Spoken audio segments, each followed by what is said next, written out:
Next, joy. Joy here is your own joy. You're happy because of good things happen to others. He became enlightened. She became enlightened.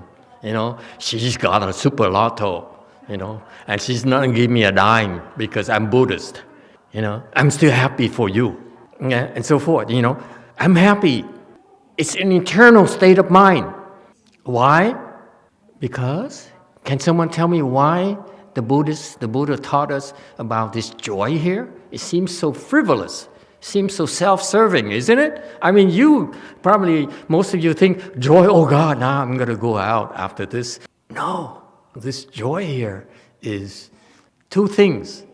Number one, when you're near a person who's joyful, how do you feel? When you're joyful, in your state of joy, you're happy inside, then it rubs off on others who come near you. It's not an intellectual thing. It's just a state of being where you're joyful, then the people close to you feel joyful, feel happy. How many people in the world are like that? Do you know? Everyone is so, unhappy and still unsatisfied about, wanting a nicer car next year, a bigger house, more babies, better jobs and so forth. So we are dissatisfied in our daily lives.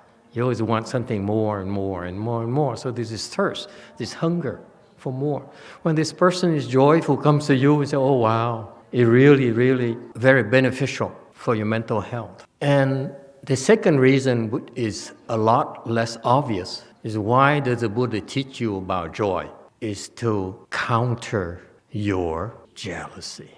Deep down in all of us, when someone we feel we have a certain rivalry with others, don't we? Your neighbors, your colleagues. So deep in our mind, we have this jealousy that's very subtle. And this joy here is what will eventually kill us. Because if you don't have this joy, that's the exact antidote for, say, oh, why does he have a bigger church than I do? Why does he have, a nicer wife than I do? Why does he get a promoter and I don't? That jealousy here, very subtle, that will prevent you from becoming a better person because no one knows. Number 4, equanimity. Wrong. It's not equanimity. That's what the Hinayana people are taught, equanimity. And because, of course, the scholars would not understand Mahayana. So they would quote something that they can identify with, they can understand. The scholars can understand Hinayana, but they cannot understand Mahayana. That's why they quoted Sho as equanimity, because from Agama store is equanimity. But for us, Mahayana, I submit to you, there's no equanimity. First of all, I don't know what the Pali word is, or the original Pali term, or Sanskrit term. I don't know what that is. Okay, but I look at the Chinese term here. I'm no Sanskrit expert, so I don't know. My reference is Chinese character here.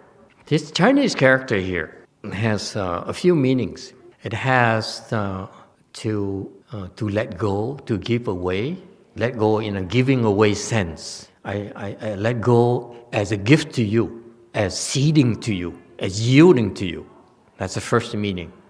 Second meaning is to separate from, distance yourself from. Also related in meaning. You show, meaning your loved ones. You go to the airport and you cry a little bit, but I let go of you. You go on your trip, but come back to me. Okay, there's that thing, where I can release you, release you, let go of you. And the most important meaning in Buddhism that includes the first two is to drop it, to renounce it. Now, from the dictionary, from a Chinese terms alone, where do you see equanimity in those meanings? I don't. Okay, so I quote to you from my perspective, from a language perspective, it's not equanimity. Granted that the Agama store says equanimity is fine. Okay, but I learned it from the Chinese Dharma, okay, from a Chinese master who says, "Sure." You heard it on the video yourself. He said, "Sure." That's number one.